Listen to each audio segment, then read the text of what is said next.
280페이지죠. 280페이지 47강은 부당행위입니다. 부당행위는 말 그대로 부당한 행위나 계산을 부인한다는 뜻이거든요.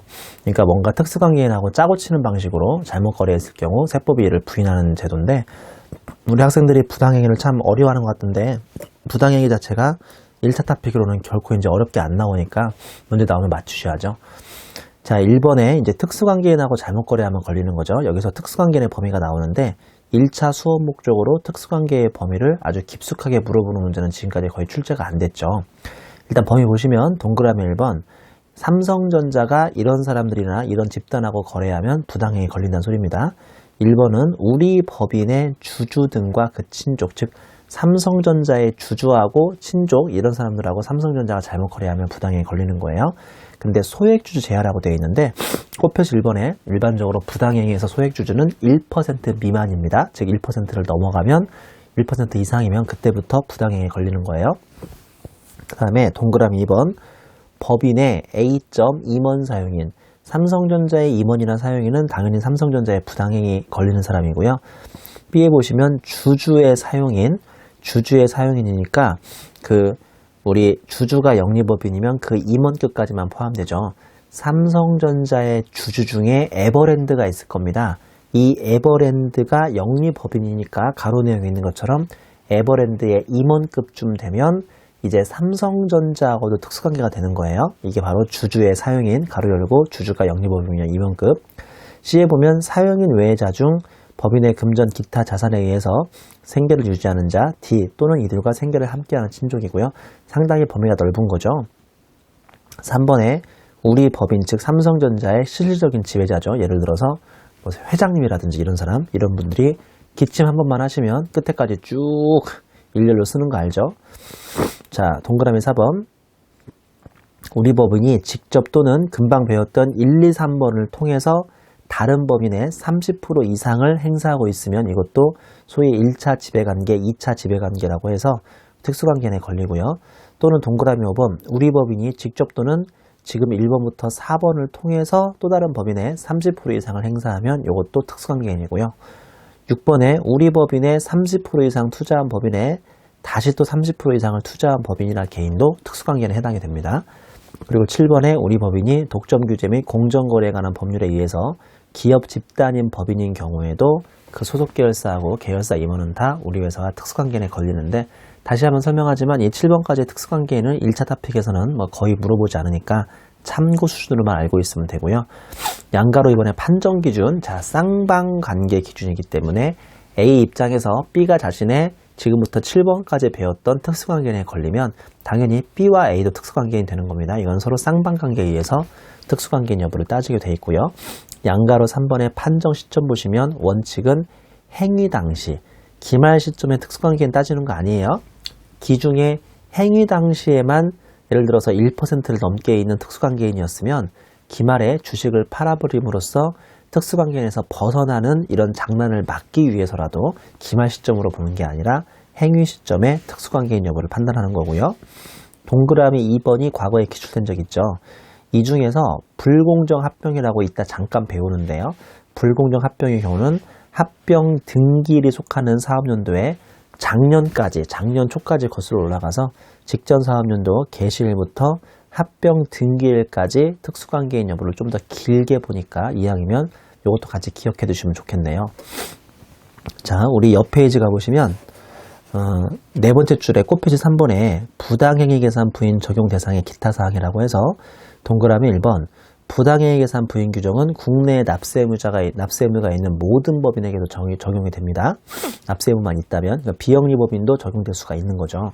그 다음에 동그라미 2번, 비영리 내국법인이 특수관계인과의 거래로 인해서 수익사업의 소득에 대한 수익사업, 우리 고유목적 말고 수익사업의 소득에 대한 조세 부담을 부당히 감소시킨 것으로 인정되는 경우에도 부당행위 계산 부인 규정은 적용이 되고요.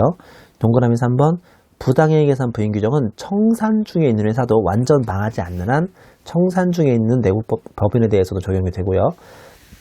그 다음에 4번 보시면 조특법에 의한 조합법인 등에 의해서 당기순이익과세, 제가 예전에 조합, 새마을금고라든지 이런 조합을 감사해 본 적이 있는데 걔네들은 그냥 당기순이익에 바로 9% 곱해버리더라고요. 그러니까 얘네들은 굳이 세무조정을 막 해서 각소나 과표를 구하는 게 아니라 당기순이익에 그냥 9%를 쉽게 곱해버리는데, 이렇게 당기순이익 과세를 하는 경우에는 부당행위 계산 부인 규정을 적용하지 않는다는 특징이 있으니까 이것도 참고해 보시고요.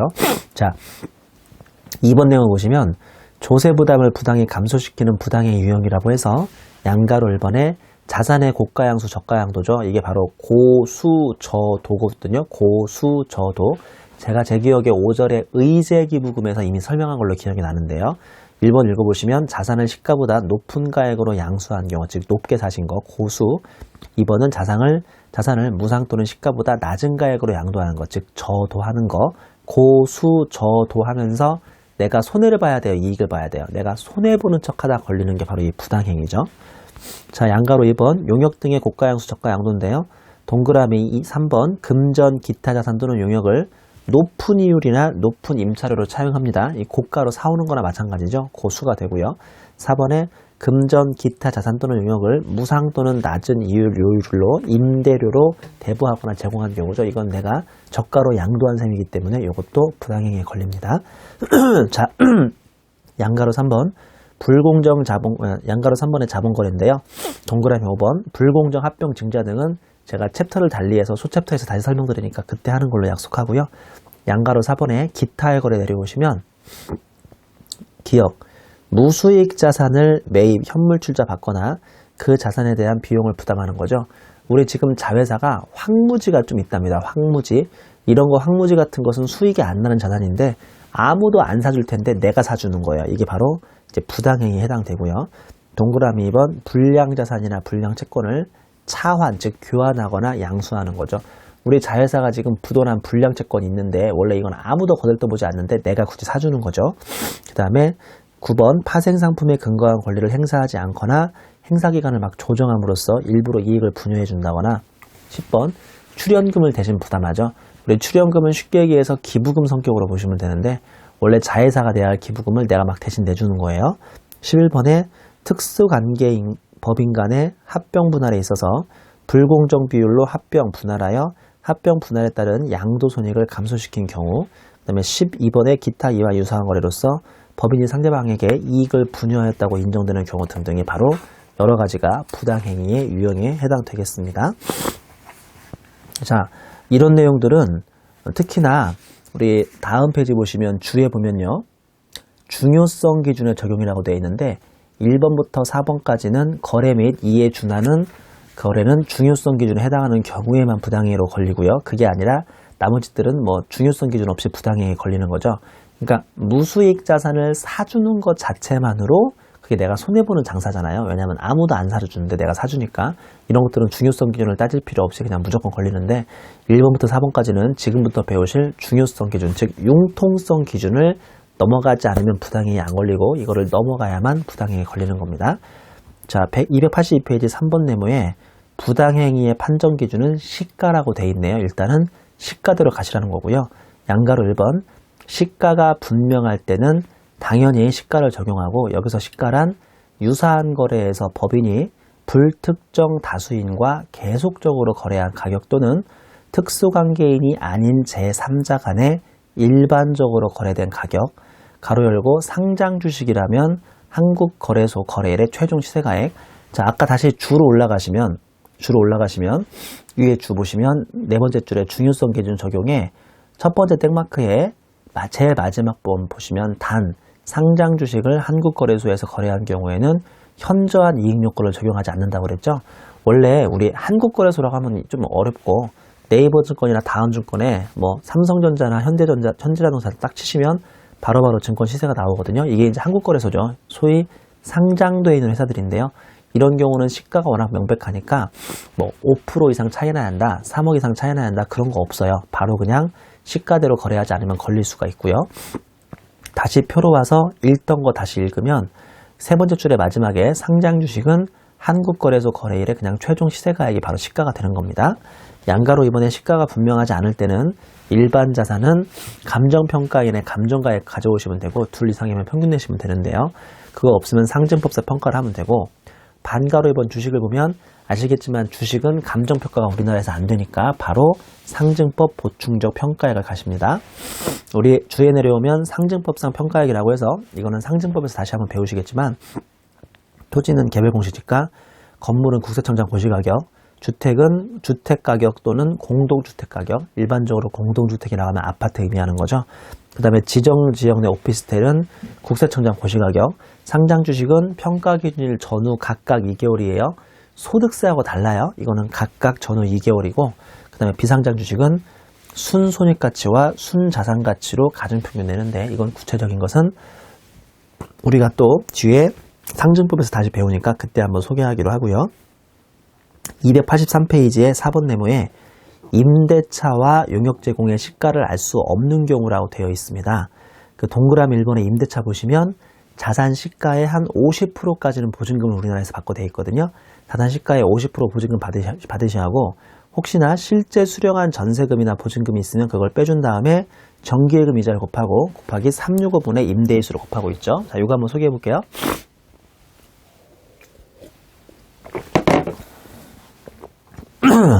내가 아들이 하나 있는데 걔가 노량진에서 햇볕도 안 들어오는 고시원에서 공부하고 있길래, 아들아, 내가 노량진에 건물 하나 있는데 너한테 얘기하면 너 버릇 안 좋아질까 봐 얘기를 안 한 거다. 아버지가 그 건물의 시가가 10억이야 10억. 너 이 건물 들어와서 살아라. 그러면 일반적으로 50%까지 5억까지 보증금을 받아야 하거든요. 아들한테 보증금을 받았겠어요? 안 받았겠어요? 안 받았겠지만 그냥 받았다고 거짓말 할게요. 1억. 그러면 국가에서는 5억은 받아야 하는데 1억을 안 받았으니까 4억을 누락하고 있죠. 거기에 정기예금 이자율 5% 가정하면 4억의 5%니까 한마디로 아들한테 월세를 얼마 정도 받았어야 돼요? 연간 2천만 원을 받았어야 돼요. 거짓말 같지만 아들한테 실제 월세를 임대 수입을 실제로 한 달에 100만 원씩 1,200만 원을 받았다면 2,000 받았어야 하는데 1,200밖에 안 받았으니까 요게 800만 원이 부당행위가 됩니다. 지금 책에는 요거 임대 받은 거를 빼라는 말이 없는데요. 이 시가 구하는 공식까지만 있는데 이 시가 구해서 이 임대료 실제 주고받은 걸 빼면 이게 바로 부당행위가 되겠죠. 간단하죠? 자, 2번 보시죠. 용역 제공입니다. 해당 용역의 원가. 지금 내가 용역을 남한테 제공해주고 시가를 모르니까 원가밖에 모를 거 아닙니까? 원가, 직접비와 간접비를 싹 다 더하기 용역 원가에 이익률 곱하시라고. 이익률. 그러니까 원가에다가 원가 더하기 이익률, 즉 이익을 가산하면 그 거래의 시가가 되는 거니까 여기서 이익률은 원가밖에 모르니까 당연하지만 원가 기준 이익률로 가는 거지 매출 기준 이익률로 가는 거 아닙니다. 실제로 주 1번의 사택의 임대, 요게 말 문제로 정말 시험이 많이 나왔었는데요. 사택은 우리 저기 여수 막 산업공단 이런 데다가 우리 직원을 보내버리잖아요. 그 사람이 거기에 연고가 있겠어요? 그러니까 연고 없으니까 거기서 사택을 살게 하는데, 동그라미 1번 임원 중 출자한 임원과 그 친족은 사택의 임대료를 부당행위 적용을 합니다. 그리고 사택의 유지비는 손부를 해버리죠. 여기에 비해서 소액주주인 임원이나 비출자 임원, 모든 사용인 아시죠? 출자 사용인이란 개념은 없는 거 알죠? 그냥 모든 사용인은 사택의 임대료에 대해서 부당행위 적용하지 않고요. 사택의 유지비는 송금 인정이 되고 있습니다. 기억하셔야죠. 꼽표시 1번에 출자했는지 여부는 1% 여부로 판단한다는 거. 그 다음에 주 2번으로 내려오면 원가 기준 이익률을 곱하고 있어요. 보면 이게 동그라미 1번에 매출 총이익률은 20% 나오는데 원가 기준은 100분의 20이 아니라 80분의 20이어서 이게 25% 나온다는 거 아시죠? 그래서 이렇게 원가 기준 이익률을 적용한다는 것도 기억하셔야 합니다. 자, 그 다음에 그 밑에 부당행위의 4단계 접근법이라고 되어 있죠. 1번 거래가. 거래가는 문제에서 안 줄 수가 없어요. 이 거래가 줬잖아요. 1,200만 원 임대했다고. 그러니까 우리가 시가만 찾으시면 됩니다. 양가로면 시가의 동그라미 1번, 시가가 주어지면 주어진 금액, 그 다음에 불분명하면 전수란 자산 또는 용역의 시가, 이 산전방식으로 시가를 구하시면 되고요.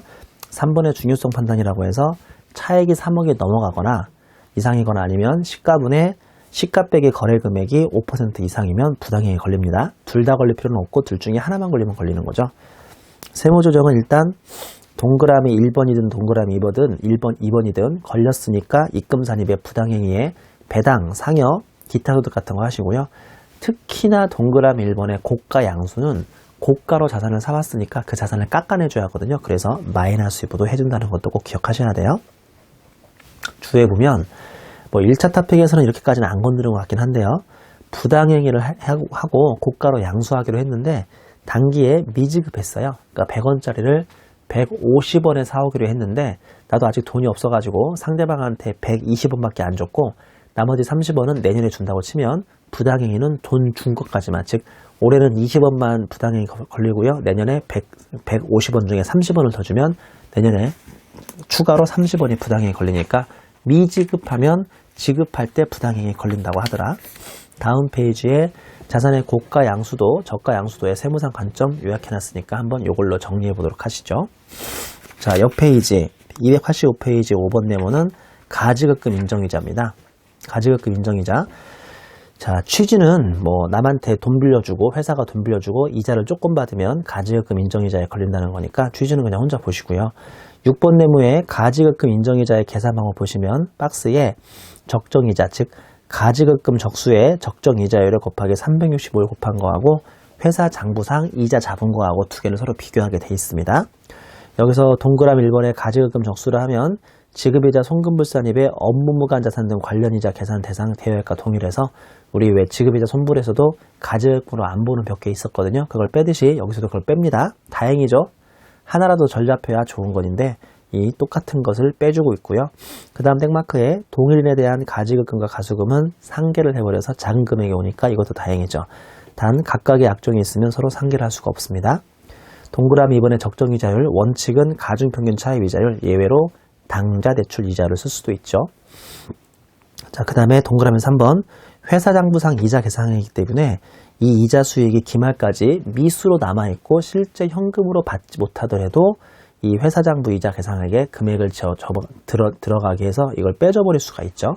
이거 현금 이자가 아니라 그냥 미수 이자나 약정 이자만 있어도 저간에 금액이 들어갈 수 있다는 아주 재밌는 방법이 있습니다.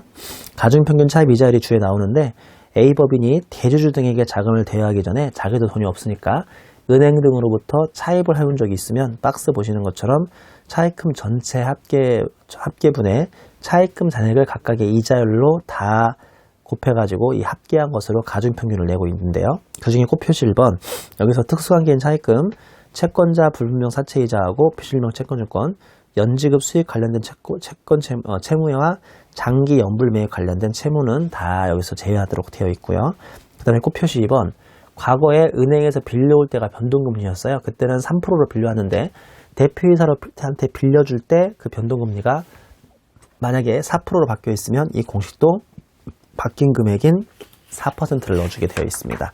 다음 페이지에 가중평균 차입 이자를 구하는 공식이 나와 있는데 로직이 하나 나와 있는데 이것도 어렵지 않으니까 혼자 보시면 되고요. 현실적으로 1차 수업 목적으로는 가중평균 차입 이자율을 나한테 구해보라는 문제보다 그냥 이자율은 줘버리고 있죠. 그러니까 이것도 참고하시고요. 자, 그 다음에 주 2번의 당좌대출 이자율이죠.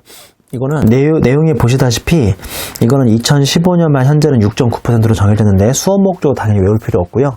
아마 시험 문제에서 이 퍼센트는 줄 겁니다. 당좌대출 이자를 이용하는 경우는 크게 양가로 1번의 의무가 있고 양가로 1번의 선택이 있는데 제가 좀 쉬운 선택부터 얘기하자면 실무에서 대부분의 중소기업은 지금 위에서 배웠던 가중평균 차입 이자율을 구하기가 힘들기도 하고 귀찮기도 하니까 양가로 1번 선택에 의해서 법인세 신고할 때 우리는 그냥 당자로 할래요 라고 딱 한번 선택을 하시면 오른쪽 서로 보시는 것처럼 올해 하고 이후 2기를 더, 즉 최종 3기 동안 우리는 법인세에서 그냥 당좌대출 이자율을 신고한 대로 선택하시면 되고요.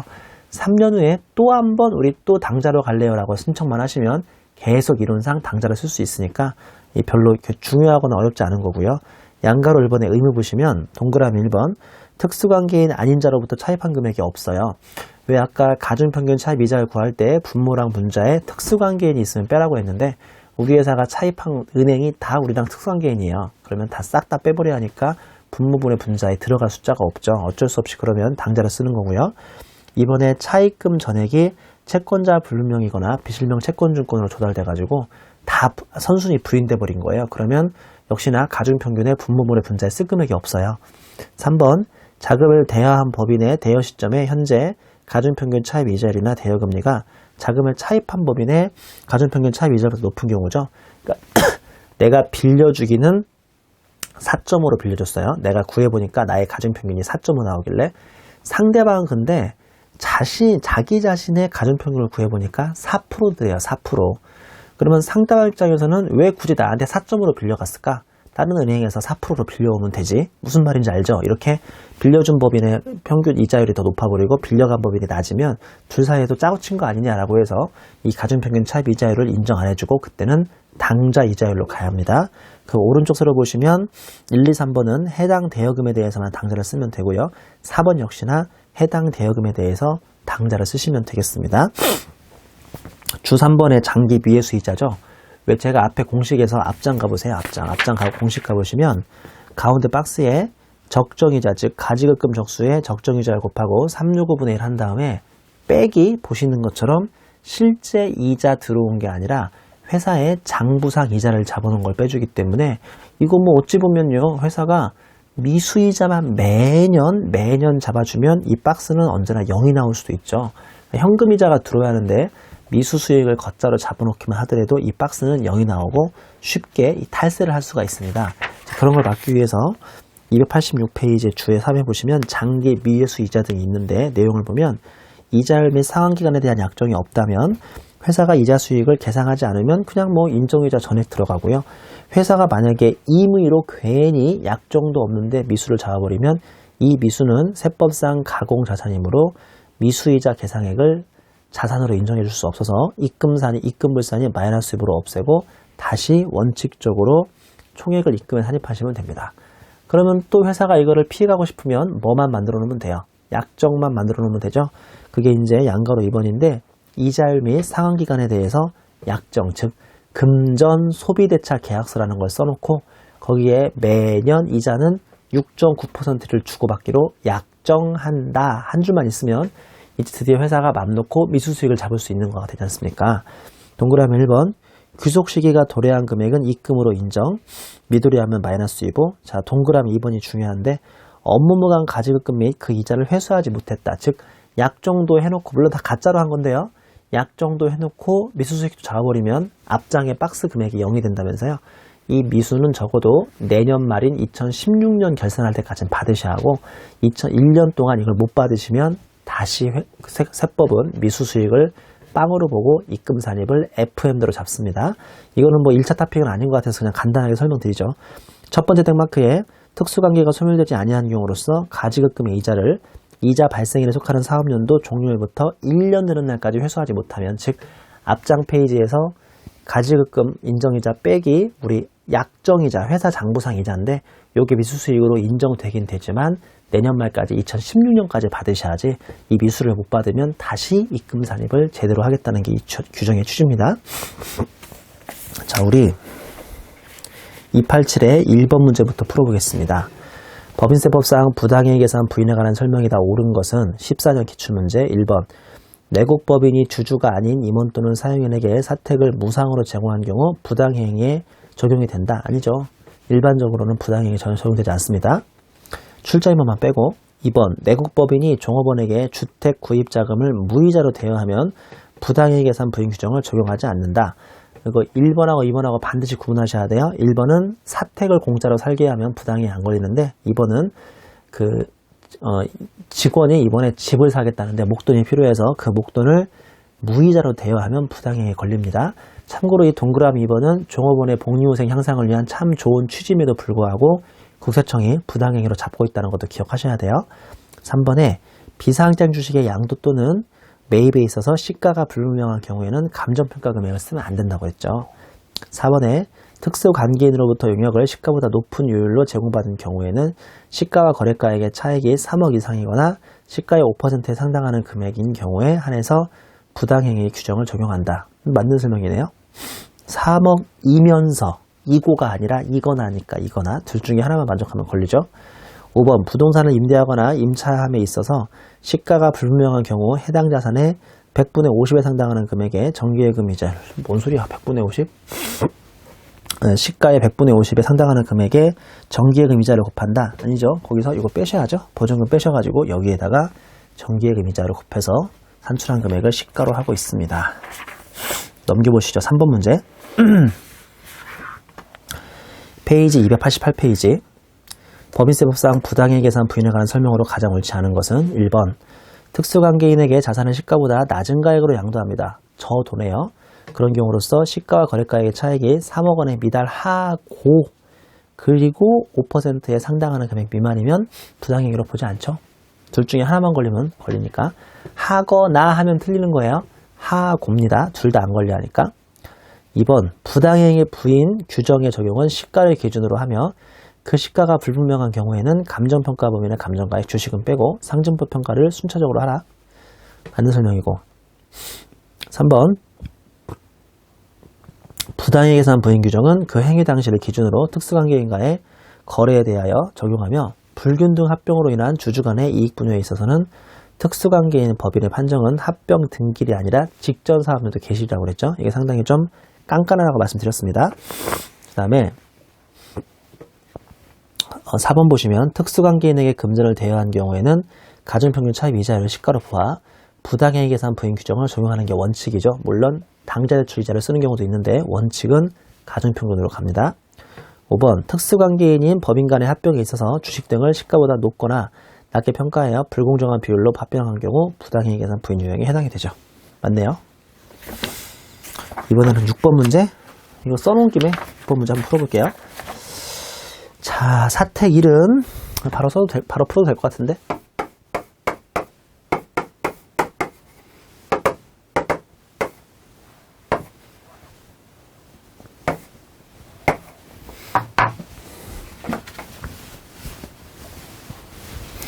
사택 1은 시가가 3억, 3억에 50%니까 1억 5천 받았어야 하는데 상대방한테 1억 받았어요? 맞죠?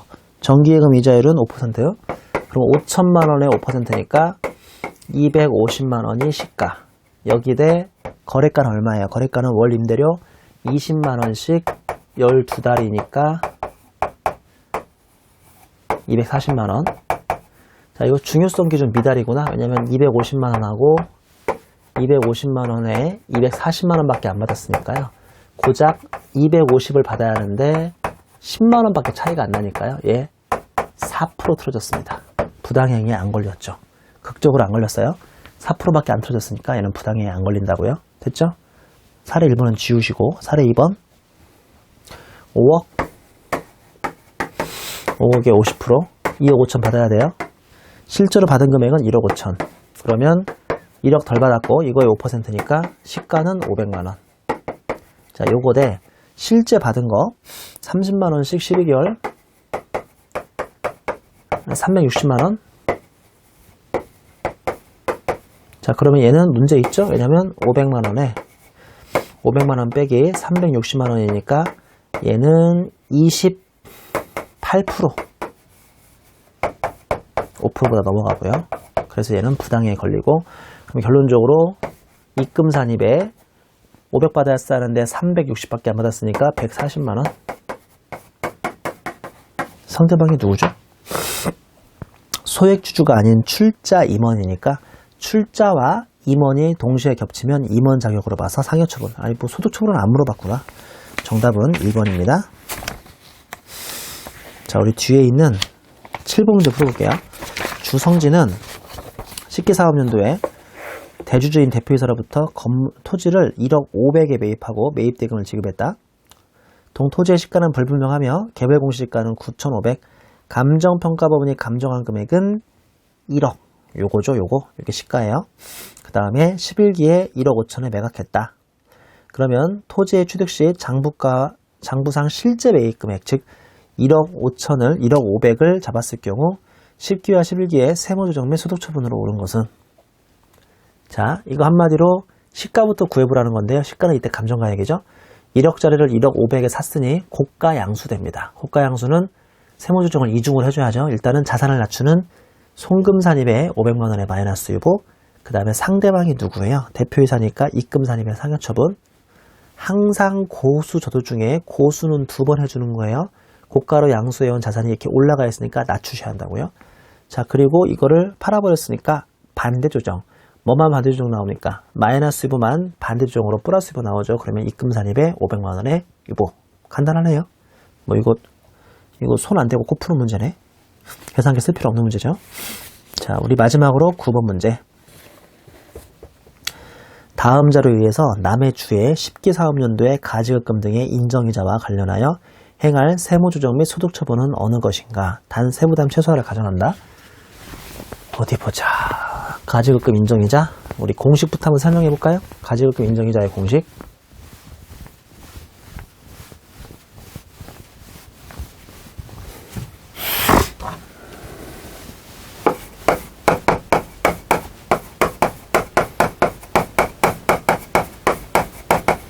가지급금 인정이자 입금 산입액은 가지급금 곱하기 정기예금 빼기 회사 장부상이자.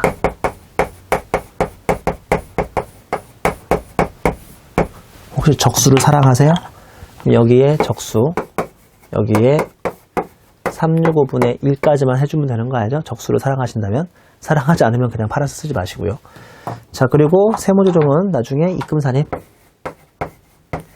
가지급금 인정이자. 상대방은 누군지 모르겠지만 이 문제에서 상대방은 누구예요? 전무이사인 이국세씨? 전무이사 이국세씨? 아, 그가 운영하고 있는 개인사업체? 그러면 나중에 기타사예출. 맞죠? 자, 풀어봅니다. 남해주는 대한은행으로부터 차입한 차입금 1억, 차입일은 2013년 거니까 꽤 오래됐네요. 차입기간 3년, 이자율 10%에 대해서 지급이자로 10기 중에 1,000만 원을 지급했다. 맞죠? 1억에 10%니까. 주담의 차입금은 이 한 건이 유리하다. 왜 나온 거지? 아, 가중평균 차입이자를 구하라는 소린가? 그럼 10%네, 10%. 10% 곱하라는 소리구나, 나중에. 자, 양가로 2번. 9기 및 10기의 기획 재정불이익을 정하는 당좌대출 이자율은 5%? 아, 이거 갑자기 고민되네. 10% 곱해야 돼요? 5% 곱해야 돼요? 원칙은 10%, 선택하면 5% 가능하죠. 저기 위에 문제의 두 번째 줄을 보니까 굵은 글씨로 세부담 최소화 가정했으니까 5%로 풀란 소린가 보구나. 그쵸? 3번. 남해주는 2014년 9월 1일 죄송합니다. 당해법인의 전무이사인 이국세 씨에게 그가 운영하고 있는 개인사업체, 제조업, 사업자금의 이자율을 3%, 대여기간 2년, 그 다음에 이자 지급일을 매월 말일로 하는 내용으로 소비대차 계약을 체결하고 1억 5천을 대여했다. 1억 5천. 적수는 쓰지 맙시다. 1년 내내 같은 숫자가 이어졌구나. 그리고 우리 세부담 아까 최소화라고 그랬던가요? 세부담 최소화 조건에 의해서 5% 하자. 이게 좀 세금이 조금 잡히겠지. 750만 원 받았어야 돼요. 그리고 10기 중에 이 국세씨로부터 450만 원의 이자를 받았대요. 뭐 믿을 수는 없지만 받았다고 하니까 450을 빼줍니다. 한마디로 750 받았어야 하는데 450밖에 안 받았으니까 입금 산입의 가지급금 인정이자에 300만 원의 기타 사유출. 간단하죠? 자, 우리 4번 볼게요. 남의 주의 10기 말 대여금 계정에는 2014년 4월 1일 대신 납부한 소득세, 가로 열고 입금 산입액의 귀속자가 불분명하여 대표이사인 김공표씨에게 상여로 처분한 금액에 대한 소득세 원천 징수액이다. 우리 예전에 배웠는데 요거 가지급금 인정이자 잡아요, 안 잡아요? 안 잡죠? 이거 안 잡는 대여금이에요. 그래서 얘는 더 이상 문제를 풀 필요도 없이 그냥 정답은 요거 하나입니다. 이해하셨죠? 뒤에 나오는 불공정 자본거래죠. 우리 불공정 자본거래는 시험 문제 나오면 풀어야 하냐 안 풀어야 하냐 그런 논란이 상당히 큰데요. 일단은 자신있게 지금까지 준비해왔고 아니면 시험 봤는데 이게 말 문제 딱 풀어버렸고 계산 문제를 풀어야 하는데 계산 문제가 풀리는 게 없다. 뭐 그러면 그제서는 이거라도 푸셔야죠. 당연히 지금 배우시는 불공정 자본거래는 영순위 탑픽은 아니고요. 다른 급한 걸 먼저 하신 다음에 시간이 남으면 푸는 문제입니다. 이게 제가 3월이나 4월 강의만 되더라도 얘들아 아직 내년까지 시험 많이 남았지?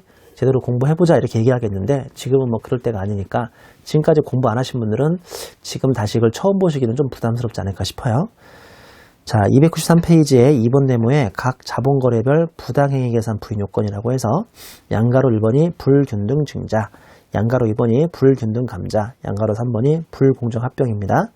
불균등 증자도 저가냐 고가냐, 다시 저가 발행도 그 재배정시켰냐 아니면 실권시켰냐, 그리고 고가 발행도 재배정, 즉 초과 인수시켰냐 아니면 실권시켰냐에 따라서 4가지 경우의 수, 결론적으로 이 표는 6가지 경우의 수가 나오는데요.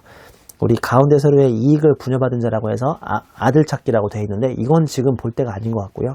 그 옆에 특수관계인이 특수관계 요건이 성립돼야만 걸린다고 해서 다 동그라미고요. 중요성 차이가 신기한데 그 저가 발행의 재배정시, 고가 발행의 재배정시는 다이렉트로 지금 한 명이 포기하고 나머지 주식을 누군가한테 다이렉트로 이렇게 딱 꽂아준 거에 해당하니까 얘네들은 중요성과 관계없이 그냥 무조건 부당행위에 걸린다고 생각하시면 됩니다. 중요성 차이가 없어요. 왜냐면 직접적으로 재배정했으니까. 참고로 넘겨보시면 지금까지 배웠던 일반 부당행위와 달리 요 그 불공정 자본거래 부당행위는 3억과 30%입니다. 3억 또는 30%, 3억 또는 5%가 아니라 3억 또는 30%까지 차이를 의미해주고 있죠. 자, 그 다음에 그 밑에 불공정 자본거래 4단계 접근법인데요. 뭐 1단계 6개 유형, 왜 6개 유형인지 알죠? 앞장에 6개 있었잖아요. 6개 유형 및 특수관계인, 즉 이익을 분여받은 자를 파악하라고 되어 있는데 특히나 이익을 분여받은 자를 잘 찾으셔야 문제가 풀립니다. 누가 한마디로 이 거래로 반사 이익을 노리고 있나를 잘 찾으셔야 돼요. 즉 아들 쪽을 찾으셔야 한다는 소리고요. 2단계 보시면 자본거래 전후에 주식수 변동을 파악하시고 3단계 보시면 자본거래 후에 확정주가 및 중요성 파악하시고 4단계에는 분여받은 자, 총이익 및 분여 비율 파악해서 이 4단계를 통해서 자본거래를 풀고 있는데 이런 거는 실은 뭐 말로만 듣는 것보다 뒤에 문제를 풀어보셔야 이해가 빠를 수도 있으니까요. 바로 그 밑에도 사례도 있지만 뒤에 있는 뭐 예제랑 비슷하니까 제가 바로 뒤에 있는 사례로 한번 설명을 드려볼게요. 우리 비슷한 유형의 문제가 많이 있지만 제가 13번 문제만 하나 대표적으로 좀 풀어드리겠습니다.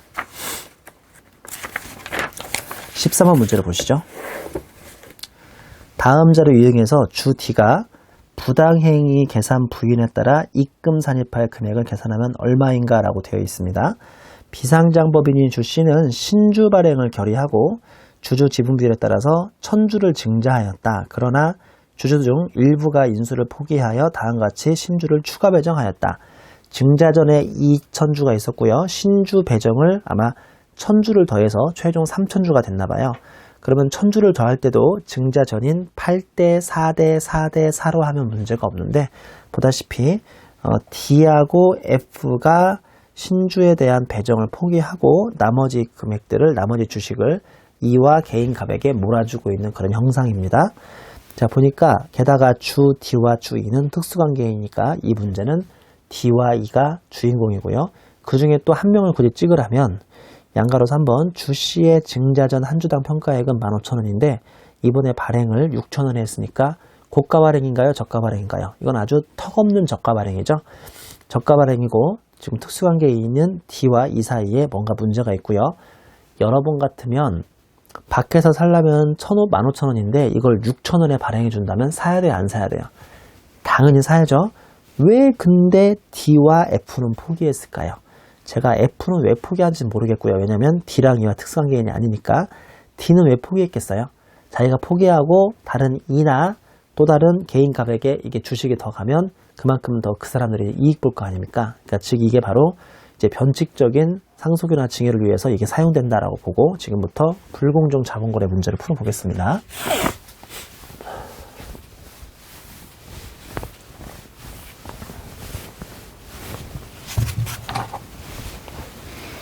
DEF 개인 갑이에요.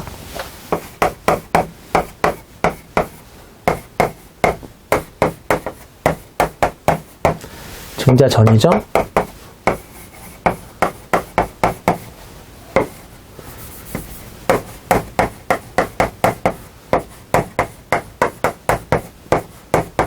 이렇게 해서 이 회사 주식은 총 2000주 있었고요. 이번에 증자했죠. 증자했으면 증자를 총 1000주 했대요. 그럼 원래는 여기 400주, 여기 200주, 여기 200주, 여기 200주 하면 깔끔한데 보다시피 D하고 F가 포기했네요. 이유는 모르겠지만 얘네들은 바보 된 거죠. 이 좋은 주식을 포기하다니. 그러면 600주가 날아가니까 600주를 또 여기에다가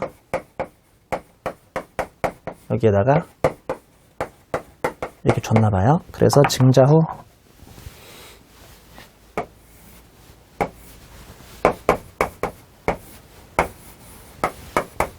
800주, 이거는 500주니까 900주.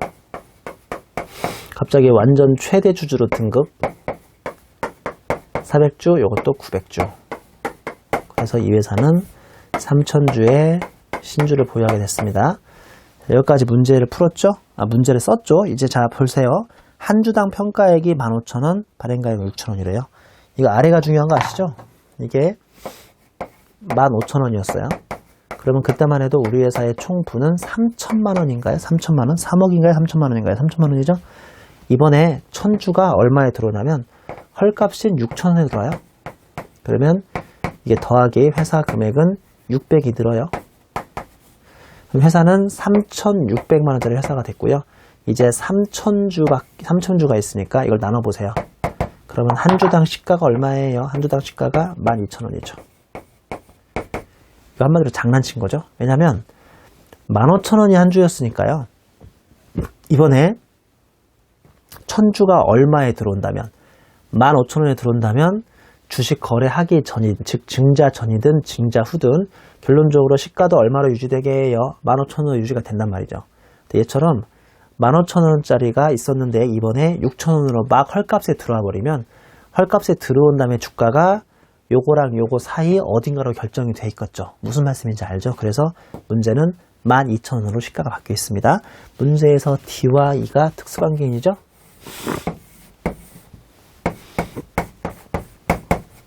특수관계인이고 그 중에서 E가 D가 포기해주면서 E가 반사얘기를 노렸으니까 오늘 이 문제의 주인공은 E입니다. E. 맞죠? 지금 D가 포기하고 D하고 E 사이에 특수관계 있고요. D가 포기한 것까지도 일부는 E하고 개인 갑한테 갔으니까 이 문제에서 E가 이 문제의 주인공이죠. 증자 후와 증자 전 비교해 볼까요?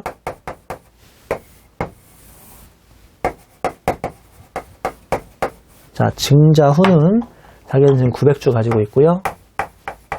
900주에 한 주당 12,000원씩이네요. 이게 1080이 나오지 않을까 싶은데 1080 맞죠? 증자정은요 원래 400주 있었어요. 얼마씩? 400주는 얼마씩 있었냐면 15,000원씩. 그리고 이번에 증자 받으려길래 500주를 더 샀어요. 6,000원에.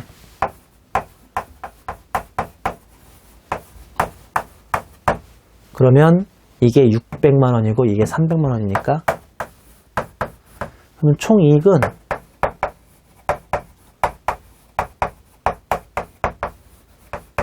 이 불공정 자본거래를 통해서 얘는 앉은 자리에서 약 180만원을 벌었습니다. 180만원이 보기에 있죠. 2번에. 근데 문제는 뭐냐면 이 180만원을 누가 공헌해서 도와준 거예요. 주 D도 일부를 포기해줬고 주 F도 일부를 포기해줬죠. 부당행위는 특수관계에 있는 사람끼리만 걸리니까 결국은 특수관계인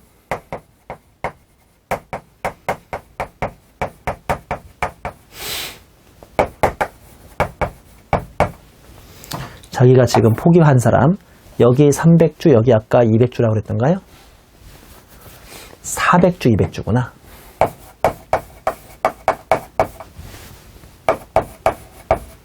(400주) 더하기 200주 중에 누가 포기했냐면 자기가 특수관계에 있는 400주가 포기해줬으니까 정답은 120만원. 정답은 5번이네요. 맞죠? 자, 불공정 자본거래가 다 이렇게 나오는 건 아닌데 이렇게 나오는 문제들은 부담 없이 풀 수 있으니까요. 더 복잡하거나 어렵게 나와도 기본적으로 이 로직에서 벗어날 거 없거든요. 증자 전과 증자 후에 자기의 부의 변동 비교하시고 특수관계인한테 받은 것 정도만 분모분해 분자 해주시면 문제는 대부분 풀리지 않을까 싶습니다. 자, 여기까지 해서 부당행위 마치고 우리 또 잠깐 쉬었다가 13절에 과세표준의 계산으로 강의를 진행하겠습니다. 수고하셨습니다.